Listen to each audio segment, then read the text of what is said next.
I don't want to be entertainment. I just want to preach the full power of God's word and the power of the Holy Spirit. They'll spiritualize it up, right? Yep. Well, I am not talking about being entertaining. I'm talking about being engaging. And there's a difference. Okay. And so to be engaging online, you have to recognize that you are competing for attention in a visual medium. So 45 minutes of a man standing on a stage with a Bible in his hand, on a scale of 1 to interesting, that's a 0.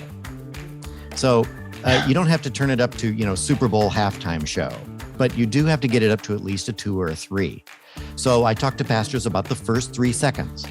When people are scrolling through and discovering content on social media, they give it 3 seconds. What's happening in the first 3 seconds determines whether 95% of people will stay and watch. Welcome to Season 3, Episode 5 of the Missional Marketing Podcast. My name is Bart Blair. I'm the co-host of the show, and it's my privilege to welcome you and thank you for tuning in. Our goal with this podcast is to help your church grow by leveraging digital marketing and effective communications. We firmly believe that 99 out of 100 times that a new person walks through the front doors of your worship center or your portable location or wherever it is that you're meeting on Sunday mornings as a church, they are going to have checked you out online before they ever check you out in person. And we want to help you leverage those digital tools to be more effective at reaching people in the community that God has called you to serve. That's why we produce this podcast. And if you've been listening for a while and you find the podcast helpful, we'd appreciate you leaving a rating or review. That'll actually help more people find the podcast online. And if you're not subscribed, whether you're watching this on our YouTube channel or you're listening to it on your favorite podcast app, make sure that you subscribe so that you don't miss any of our amazing upcoming episodes. In today's conversation, Jason and I sat down with a gentleman named David Murrow. David is not a pastor. He's not a church leader. He's not in ministry. He's actually a career television producer. And he's going to share with us in this interview why he felt compelled to get into the game of coaching pastors to be better communicators in front of the camera. It's something that all pastors have had to do to some degree over the course of the last couple of years, especially since the onset of the COVID-19 pandemic, whether they're doing live stream, whether you're preaching in front of a high definition, high end camera in a worship center somewhere, or you're simply in front of a phone in your office, pushing out a video to Facebook, whatever it is, we're using video more than we've ever used it before in our ministry. And pastors weren't trained on these things in seminary. But David is providing some great tools and some great training to help pastors get better at communicating online using video to do so. It's a great conversation, really exciting. I think you're really going to benefit from it. If you're not a senior pastor, you're not a regular communicator, you're still going to be able to benefit from some of the things that David shares with us in this episode. I think you'll really, really enjoy getting to know David as we did. So without any further delay, here's my co-host, the CEO of Missional Marketing, Jason Hamrock, and our interview with David Murrow. Well, David, welcome to the show. So glad to meet you. Glad to have you on the podcast. How are you doing today?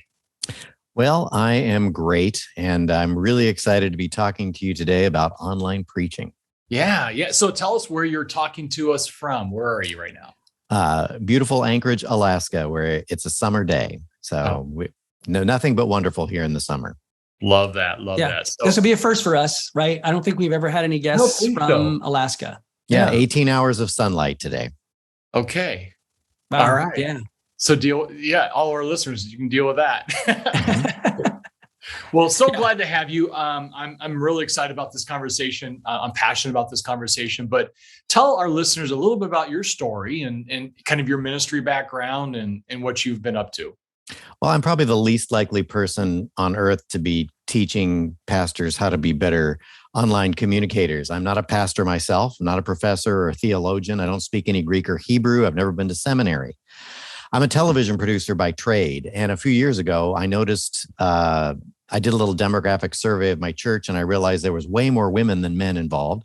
So I wrote a book called Why Men Hate Going to Church.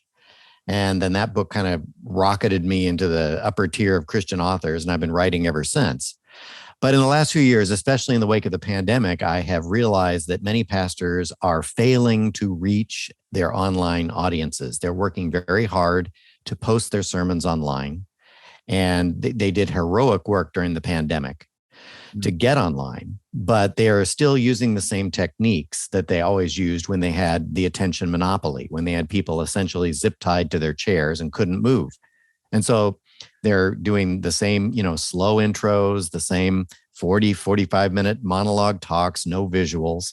And, I'm sitting there, I'm a 38 years in the television business. And so I know that, this works fine in the room, kinda, but this is not going to work in the screen world. You no longer have an attention monopoly, pastor. You are now a part of the attention economy, and you have to compete for attention. Pastors have never had to do this, and they're ill-equipped to do so. So my job is to go in and help pastors make their sermons more watchable, memorable, and shareable. Wow. Okay.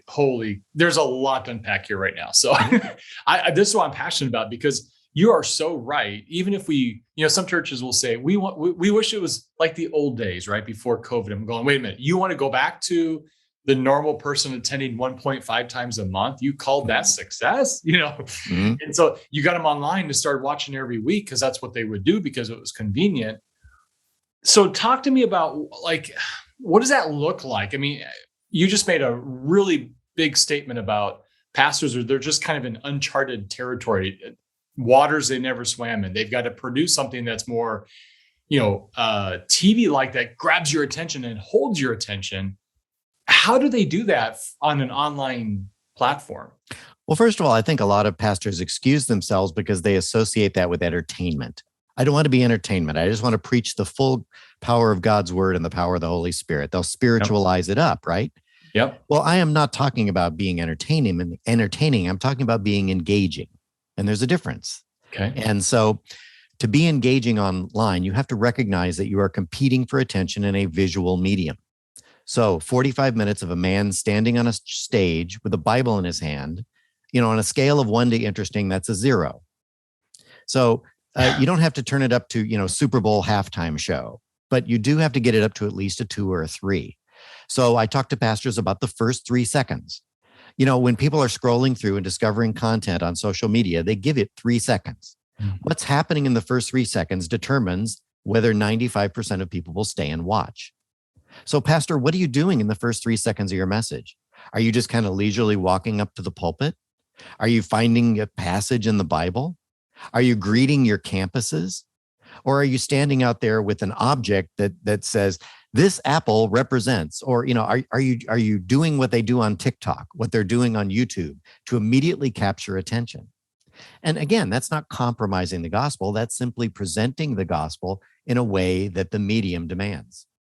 Can I make a comment? Or I'm going to make a comment, and then I'm going to just back to Jason. Okay, this is one of my biggest pet peeves in all churches everywhere, is the pastor who's usually about the second, third, or fourth person on the microphone on a Sunday morning, who starts his sermon by saying, "Good morning," because the worship pastor already said good morning. The person making the announcements or steering the service probably already said good morning. Yeah. Somebody else has probably already said good morning. I don't need the pastor now at 11:45 a.m., 45 minutes into the worship service, to say good morning as the first words that come out of his mouth. Okay, that's a soapbox.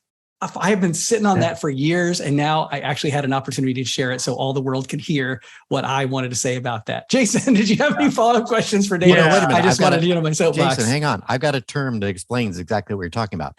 Pastors have been taught to warm the room. Okay. Hi, I'm so friendly. Welcome. Trust me. Okay. Ethos, no, what you want to do is own the room. From the moment you open your mouth, you either need to be deadly serious or super funny, because you have to own their attention from the first 3 seconds. You have to tell them, I have something here that is so compelling that you must continue watching. And you do that by getting right into your message. Don't warm the kettle up. Come out with the kettle boiling, and you'll capture more attention online.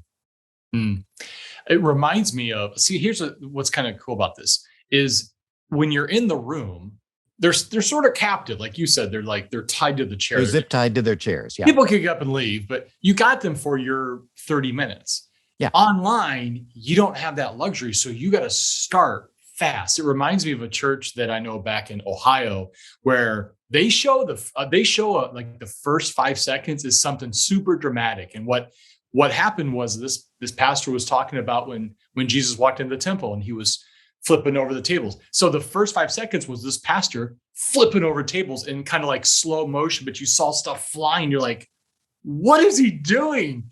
It keeps you engaged. And then it starts his message. So you can edit that after the fact. If you have, some creativity and and another thing I teach in my online preaching coach, and I'll do a quick promo for that too. If you go to davidmurrow.com, I have a free course called The 9 Commandments of Great Online Preaching. Take it. It's free. And it will teach you some of these techniques. But one of the things, that I teach in that course is you don't have to start your message from the stage. Go out into the community. Stand up in front of a landmark that people recognize. Because see, here's what's happening. During the pandemic, a lot of people became promiscuous with their sermon viewing. They kind of stopped watching their guy and they started watching Stephen Furtick, or they started watching Matt Chandler, or they started watching Joel Osteen. These guys who are just super great on camera. And we lost a lot of those people. That's why our churches have 30% fewer people in the pews now, because they figured out this guy's better than my guy, right? If you want to take the advantage back from Joel Osteen, stand up in front of a local community, establish yourself as the local guy, right? And then promote that on Facebook to the area and social media by ads that show you as a local guy. What people will do is they'll see that in their feeds and they'll start thinking, oh, that's my pastor. Even though they've never been to your church, they will identify when it's time for them to visit, when it's time for them to come to a church, which church are they going to pick? They're not going to drive all the way to Houston to see Joel Osteen. They're going to go to the local guy because you've been establishing yourself as that using on-location vignettes to start your sermon. That's just one of the many things that I teach in the online preaching coach. Mm-hmm. So this is this is an online course you can take for free, right? What are some of the benefits you're going to get out of it? Well, first of all, it's only 53 minutes, so it's about as long as a long sermon. So It's in 3 segments, and I divided it into the 3 segments. The first one, so there's 3 doors that every online sermon has to open. The 3 doors standing between your sermon and the people who need to hear it. The first door that you have to open is your sermon has to be watched. Okay, so the first third of the course is all about making your sermon watchable, discoverable. Okay, the second door is it has to be remembered. And this is true of church sermons, whether they're preached online or in the room. People forget 99% of the sermon content they hear by Monday morning. So we've really got to do a better job in planting that seed in their hearts. And then the final door is once you've watched and remembered it, it has to be shared. And we have a generation of people who share tons of stuff on their phones, but they don't share sermons. Why not? So I teach you how to make your sermon more shareable. Okay. That's really cool. Now let's contextualize this for our audience right now. The majority of people who listen to our podcast or watch our podcast on our YouTube channel would be in the church communications space. Most of them are creatives, they're artistic, and they're really, in a lot of ways, they're going to get this. But many of them are probably working with and serving alongside a teaching pastor or a senior pastor who may not necessarily understand the importance or the value of creating this content for online specific that is engaging, whether that's the live stream from Sunday morning or it's another piece of content that's produced specifically for social media. How would you, if you were sitting in front of a room of church communications professionals and not necessarily pastors, senior pastors, the primary communicators in church, how would you coach those church communications professionals to support, encourage, and coach their senior pastors to take this more seriously, to level up their game when it comes to the purposes of online content, the value of online content, the value of getting and keeping people's attention online? Well, I mean, the metrics don't lie. You can show them their numbers in April of 2020 versus today, and they will see that they've lost 80% of their online audience. And look, if your pastor doesn't have a vision for building the church, then there's nothing you can do. But if you can show him that, okay, out of all the people that joined the church in the last year, half of them came to us by discovering our content online. See, a lot of pastors really don't care about online preaching because they think what we're talking about is creating a cyber church in the metaverse where little avatars raise their hands and say, hallelujah. No. That's what we're talking about. I'm talking about online preaching as the door to in-person involvement. It is the ultimate evangelistic and recruiting tool. Pastor, your sermon can now be watched anywhere in the world 24/7. Okay. That's never been available to any generation pastors before. So this is the appeal to their ego, appeal to their sense of wanting to build their church. This is the tool that does it by sharpening your online preaching, shortening and focusing your messages, creating daily devotional content that has your sermon excerpts in it. These are all things that I teach in my online preaching coach. You can compete by putting shorter form content into the mediums that demand short form content. And that's where people are these days. They're on TikTok, they're on Facebook, they're on YouTube, they're on Instagram. These are platforms that all reward short form content and they penalize long form content. So, I mean, even Stephen Furtick, right? The dude preaches over an hour on Sunday. He is now doing excerpts.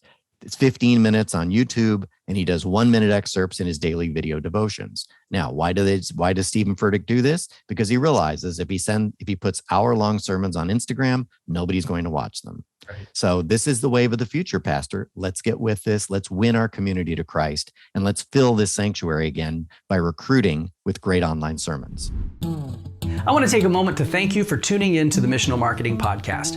It's always our goal to help you as a church leader leverage your communications and digital media resources to reach more people for Jesus. One of the ways that we help churches do that is through creating social media content from your Sunday sermon videos. Specifically, what we can do for you is to create short sermon snippets from 30 seconds long to 5 minutes long, capturing those mic drop moments that you really want people to remember. We edit the videos, add captions, add your church branding, and then you or we post them to your social media channels. As a pastor, I always love to see my sermon content live on beyond the Sundays, and I know that's what you value for your sermons too. We offer this service as a monthly subscription, but we've got a 6-week trial that gives you a chance to see how it works. If you'd like more information, just shoot me an email at bblair@missionalmarketing.com. I'd be glad to meet with you, explain the process, and answer any questions that you have. Once again, thanks for tuning into our podcast. Let's get back to the interview. Where did this passion come from? I mean, you have a background in television. How did this transfer over to helping pastors? Do you see this bruise on my head? This is from me banging my head against the wall, watching pastors miss opportunities to connect with a screen-based audience. And, prior to 2020, it wasn't that big a deal. Maybe 5% of people were consuming their content online. Well, then the doors closed. Everybody was watching online. And that's when we lost a ton of people. Yeah, I want to get them back. I want pastors to know what I know. That there are these simple things that you can do that do not compromise. They have nothing to do with your doctrine. They have nothing to do with your message. It's all about your method. Just learn these simple methods, deliver the same message, but do it in a compelling way, and you will propagate the gospel much more effectively than if you stick with these old methods that we inherited from the 1980s. Yeah. When I was on staff at my church, my pastor would always say there's 3 things we have to avoid. Those 3 things were being boring, irrelevant, or predictable. And if we have to work at avoiding being that in person, online is even probably it's magnified because people can just click off. I mean, you're not going to walk out of the seat. You're there. You're going to stay engaged. You may not come back the next week, but online, it's that window is, like you said, 3 seconds, right? So I like the idea of what you say in here, that the idea is to reach people online so that they go, wow, I got to go check this out in person. It looks pretty awesome. Is that the goal then, to try to get more what I call cheeks in the seats, people in the house then, or what? Well, I mean, that's my goal. I am not one of these guys, not a futurist who thinks that, cyber church is going to do it. I mean, in a pinch, in a situation where you have a geographically far-flung people, yes, cyber church is a great alternative. For shut-ins, terrific, okay? But for the most part, I think we need to be physically incarnate with each other, just as Christ was physically incarnate when he came down to earth. We need to be in each other's presence. Mm. So any effort to improve online preaching, I always express that in terms of the goal of bringing people into fellowship with one another. So yeah, that's my goal. And I would hope that would be the goal of most of the pastors that I train. Mm. Yeah. Let me ask you a question then. So we can kind of peel back some layers here and let us know how you really feel, David. All right. You watched, I'm sure that it sounds like you were noticing things through the pandemic that maybe you hadn't noticed before. I was just at a conference a couple of weekends ago it was a national conference for a small fellowship of churches, about 230 or so churches across the country. And they delivered a statistic that said before the pandemic, about 20 or 25% of the churches in this particular fellowship had an online service of some sort before the pandemic. And as of today, about 75 or 78% of the churches in that fellowship now have some sort of online presence. So it's impossible for me to go on my Facebook feed or onto my YouTube feed on a Sunday morning without being inundated with live stream opportunities, because most of the crowd that I follow and most people that I'm connected to are connected in churches. And so I scroll through and I creep in on different churches, and it sounds like you've done the same thing. What are some things that you have actually seen pastors do, or some trends that you see that you would say are completely unhelpful and not providing the results that they think that those things might be providing? All right. Well, I'm going to start with the suicide pill. Okay. Live streaming to me is suicide. Okay. Okay. So let's say you live stream your service, right? And then you're done and it goes to YouTube, it goes to Facebook. Well, there's a problem. In the lower right corner of the video, there's a little black box. And you know what that box says? An hour and 20 minutes, right? Where's the sermon in that box? Almost halfway through. Mm. So somebody finds your sermon online and they click on it. And what do they get? Singing, 15 minutes of singing, and then an announcement, and then more singing, and then a sacrament. Well, and they're going to take communion and there's nothing happening. 35 minutes into that broadcast, finally, the pastor gets up and speaks. Hey, good morning, welcome. Hey, let's say hello to our campuses. Hey, really good to be here. Yeah. And by the way, we have a celebrity golf tournament this weekend, and we want to greet our women out at Camp Maranatha. And like, oh my gosh, it's like Jesus talked about, hiding your light under a basket. We are hiding our light under the bottom of the ocean when we do this. So if you're going to live stream on Facebook, delete the live stream and post the sermon separately. Post the sermon, not the service. You're talking about doing that. You're talking about doing that after the fact. So you do the live stream, and then when the live stream is done, you'd remove that and put the sermon only version up. Bart, look, if I were running a church, I wouldn't live stream, period. There's a few people who want to see the whole service. Most people just want the sermon. This is what the big dogs are doing. They're taking their live stream off and they're posting just the sermon so people can get right to the thing they want. Right before the pandemic, Pew or Gallup, I think it was Gallup, did a great survey that asked churchgoers, what is the most important thing that determined which church you picked, right? Number one, sermon quality. People choose their churches based on sermon quality. They want a quality sermon. What was last? Music.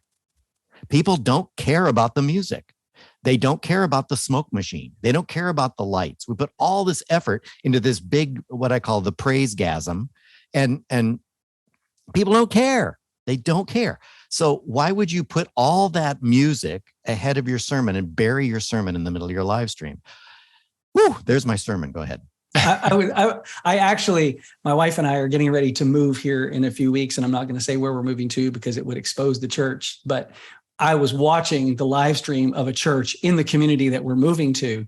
And in the middle of the service, apparently the church did, and which I think is a really good thing for a smaller to normal sized church to do. They actually stopped the middle of the service and broke into groups and had like a short 5-minute prayer time or something like that.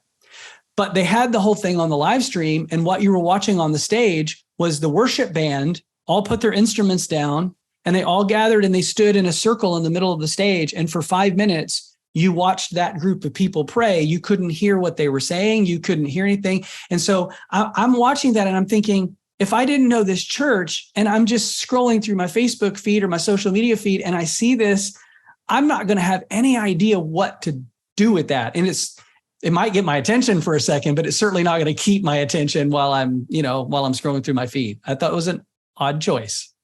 Yeah. And sometimes church looks like a cult. The hands and bands, Yeah.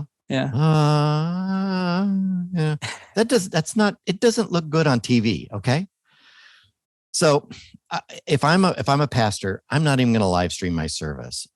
Here's the radical idea that I'm telling pastors to do. Do an 18-minute sermon, pre-record it on Wednesday, promote it Thursday, Friday, Saturday, come out and watch. This is the sermon, put an excerpt up on social media, right? On Sunday, when they're in church, put a QR code up on the screen and say, look, as you're watching this sermon, the Lord may say, my sister needs to hear that. My friend needs to hear that. The sermon is already on their phone and they can share it right in church. Okay. So on Sunday morning, the pastor is just playing back his sermon. He does a live wraparound. He does all his welcomes and everything like that. But he's got this really good screen-friendly version of his sermon that's already on YouTube, already being shared, already ready to be shared. So we have to turn these sermons into evangelistic tools. And the way you do that is by pre-recording the guts of the sermon. And then on Sunday, you got a 40-minute preaching slot, but you only got an 18-minute sermon. Do a 10-minute intro. Do your Bible reading in there. Do background on the text. Do Greek and Hebrew, right?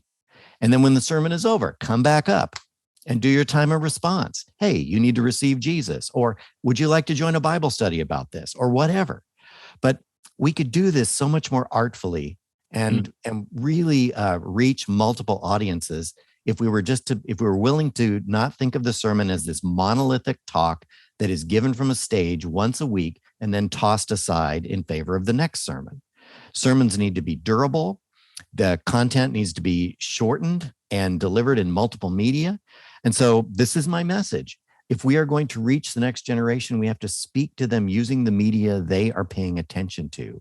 And we have to be willing to conform that talk, not the content, but the format to the media that we are speaking in. Yeah. We were just talking to a church yesterday that's we're doing a bunch of stuff for them, but there's a guy that came up in the conversation. His name is Mr. Beast. If you know anything about him, he's probably the number one influencer on YouTube. Mm-hmm. In fact, he just passed 100 million subscribers. Yeah. I've heard of him. Yeah. He's crazy, right? Yeah. People watch hours of him. It is so entertaining and it's all fun. And he has a bunch of people involved. It's really, really cool. Well, I think the church can take a page out of that creativity, right? We have a different message. We have a gospel message that's 100 million times better than his, but we can take a page out of the creativity of that. I think what you're saying is so accurate. Sometimes our church will go, our pastor won't be in the room. He'll be on site somewhere, right? And they're actually filming him out in the desert, kind of a thing. And that is so helpful from not only in the room, but obviously online, and it keeps your attention and you can be a whole lot more creative with that. Yeah, your church, though, Jason, your church has a next level group of creatives behind the pastors, right? Which is an interesting thing because not every church has what your church has. And I know some of the guys on the staff at your church, and they have some super, super creative people that are constantly pushing to try to do things that are going to get the attention of the people that they're trying to reach. And I think that at the end of the day, if we don't communicate anything else here today on this podcast episode, it is, we can't keep doing the same things over and over again, expecting to reach the next generation and for things to be different in our churches. We have to continue to change the methodology and the way that we deliver the message that we have. We don't have to change the message. We're not changing the gospel. We're not changing scripture. We're not changing theology, but we do need to rethink the way that we deliver that message. The sermon as a whole, in terms of the way that we do it in churches today, is still relatively new in light of the 2,000 years of the history of the church, right? It's not something we don't read a whole lot of sermon. We don't see a whole lot of church services in the first century texts that describe a group of people coming in for an hour and 5 minutes with a few songs being sung, an offering being taken, and then somebody preaching for 35 or 40 minutes. That isn't what we see as the norm, yet we've made that our norm. And we really struggle with the idea of drifting from what that norm is and what it could be. Well, I think but we're a body of Christ. And so you can look around what other churches have done and go, hey, go plagiarize that one, as Ed Young says. God gave you eyes, so go plagiarize. So, yeah. Well, Bart, and what you were saying is, the sermon is a relatively new thing. Yes, the sermon as we do it today is not even in the Bible. But what's interesting is that the sermon has roughly doubled in length in the past 40 years. Even as attention spans are shortening, sermons are getting longer and longer and longer. In the heyday of church attendance, the early 1960s, the average message was about 20 minutes. Today, it's 39 minutes. And so do you want to see why sermons got so long? This. In the early 1980s, megachurch pastors realized that they could distribute their sermons on these cheap little cassette tapes. And the cassette tape is what created the megachurch. Because for the first time, you could listen to a better pastor in any time you wanted, anywhere you wanted. And so this is where Chuck Swindoll got his church from. This is where D. James Kennedy got his church from. But this cassette has two sides, and each side has 45 minutes on it. So guess how long sermons got? It was designed to fill the cassette tape. So every Tom, Dick, and Harry who comes out of seminary now looks at these pastors who are going 45, 50 minutes and says, well, that's just how long that we need to preach the gospel. Not recognizing that just 50, 60 years ago, most sermons were half that length and way more effective because the churches were bursting with people. Wow. And today they're emptying out. Could it be that our sermons are just too stinking long? And they're certainly too stinking long in the YouTube age, in the age of TikTok. I'll say this as a pastor, as someone who has preached hundreds of sermons myself, it is more difficult to write a short sermon than it is to write a 45-minute sermon. Because I can sit down and I can put together my notes and I can do my study and I can create an outline for myself. I mean, you give me take this stapler, for instance. I'm a gifted communicator. I think I could probably talk for about 45 minutes about this stapler. I don't even need to do that much homework and that much research. I can talk about that for a long time. To deliver a 25-minute, 28-minute sermon, you used the number 18 minutes. To deliver a shorter sermon really requires a lot of work because it requires you to really think through the points that you're trying to make, the calls to action that you're trying to give, and to communicate things in a very concise way so that you're not wasting words and wasting time. I found years ago, when I found my sermons getting too long, here's something that I did. I'll just share this as an idea. Something that I was doing when I found that my sermons were getting too long, part of the reason they were getting too long was typically because I had too many stories in them. I liked to tell stories because I think stories really make the sermons interesting. But oftentimes, the stories, the personal stories or the illustrations that I was giving, they would end up making my sermons too long. And so what I actually started doing was I would cut one of them and then I would pre-record it and I would actually use that as a teaser for my sermon on Sunday. And so I would say, okay, I was scrolling through when I knew we were going to have this conversation. I was scrolling through this old YouTube channel that I had that has some of those pre-recorded videos on them. And I told a story about getting lost on a ski resort hill and like completely leaving the boundaries because I misread a sign. I misinterpreted a sign. And I can't remember exactly what the sermon was about, but it was a story that I wanted to tell in my sermon, but I realized I had too much content. And so I took that story, I told the story, I pushed that story out on social media, Facebook, YouTube, whatever. And then I said, hey, if this is something that you can relate to, come on out to church on Sunday morning. I'm going to talk about how Jesus would address this particular issue. And then I didn't retell the story in my sermon on Sunday, but I took that 5 or 6 minute story and pre-recorded it and took that 5 minutes out of my sermon. And that helped my sermon be a 35-minute sermon instead of a 40 or 42-minute sermon. So sometimes it's what goes on the cutting room floor is what's really hard to decide. But I think something was said earlier, and that is that might be easier for you as a pastor, but for the person listening, 45 minutes, wait, I'm not going to remember anything unless you break it down to 20 minutes and you hit one point. I'll probably remember that. Well, and that's the point. That's the whole point. The most watched sermons online are not sermons at all. They're TED Talks. Yeah. TED Talks just kick sermons' butts, millions of views every week. And they are discipling the culture. Now, what is the hard and fast rule with TED Talks? 20 minutes max. Yeah. And why is it that way? Because they've studied brain science. And they know after 20 minutes, what happens is you have a working memory and you have a long-term memory, right? Working memory is like a desktop. And so you put something on a file on a desktop. After 20 minutes, the new stuff that you keep putting on just keeps sweeping the old stuff off.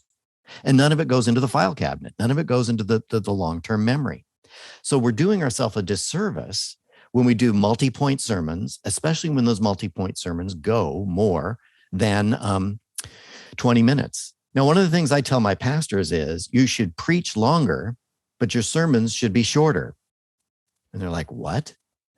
The sermon itself needs to be 18 minutes, but you need to preach more content around it. Do a live wraparound for your people who are watching it in person, give them background, and then take all those extra nuggets and distribute them as daily devotions that reinforce your sermon Monday, Tuesday, Wednesday, Thursday, Friday. This is what Ed Young is doing. This is what Stephen Furtick is doing. Why? Because the way memory works is you hear something on Sunday, but if you don't hear about it Monday, Tuesday, Wednesday, Thursday, and Friday, you forget it. But if you're reminded of it every morning in your devotions, you remember the sermon and you remember to apply it.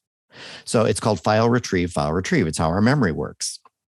So these are some of the other, I haven't told you yet, but I'm going to be, I'm in the process of just finishing a course with Western Seminary. And I'm going to be delivering this course to my first course of seminarians this fall. So my goal is to get this teaching in front of hundreds, even thousands of pastors and help them unlearn the bad habits that we learned from the megachurch preachers who had an attention monopoly and teach them the habits they need to know to compete in the attention economy. Oh, that's brilliant. Yeah, that's very cool. That's really neat. The homiletics courses that are probably being taught in most seminaries have probably not changed in generations. So the fact that you're being given that opportunity, Western, pretty cool. Well, what happened was Western Seminary, one of the guys there, somebody took my course, my free online course. They talked to a professor of homiletics there. He took it, calls me up and said, David, no seminary in the country has addressed this yet. We're still stuck in the 1800s. We still assume the entire seminary is based on the premise of an attention monopoly.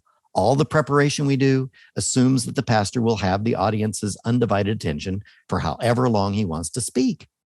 Nobody's talking about competing. We compete against the church down the street, but we don't compete for attention, in the room. And so that's what I'm teaching. How can you be competitive enough or interesting enough that people will actually choose to watch you instead of doing the thousands of other things they can do on their screen? Wow. Okay. So we got to land this plane. Speaking of long content, this has been fascinating. So the communication director that's listening to this or the marketing person, and they go, wow, I wish my pastor would listen to this. Either A, send them a link to this podcast so that they can listen to this. Another thing would be, how can people connect with you and where can they find your resources? Well, go to davidmurrow.com. And even if you're not a pastor, even if you're the guy who runs the switcher, or does the lights or whatever, go ahead and take my free, it's called the 9 Commandments of Great Online Preaching. Okay. Take you 52 minutes. And then if you take it and then you can recommend it to your pastor. Hey, Pastor Joe, I saw this cool free resource. It's less than an hour. It's called the 9 Commandments of Great Online Preaching. And it's just got some really practical tips on how to make your sermons more watchable, memorable, and shareable in the online world. And And, just recommend that to your pastor, and then get on your knees and pray that he actually watches it. And then after that, you can reach me through davidmurrow.com. I've got contact links all over the place. And then maybe if you know any seminarians, send them to Western Seminary, take my course. I will own the course, and I'm going to be marketing it out to other seminaries as well. So it could be in half a dozen seminaries by next year. That would be a real blessing for the church, I believe. Well, David, thank you so much for taking the time to hang out with us today, all the way from sunny Alaska. We really appreciate you taking the time to do this. Jason, any parting shots before we wrap up today? No, it's so encouraging, though, that there are people like you, David, that care deeply about how to help pastors get better. The church is and we have the best message in the world, but we're famously always late to adopting and changing. And so thank you for your efforts in your ministry. Well, and thank you for your prayers and your support. I certainly appreciate them.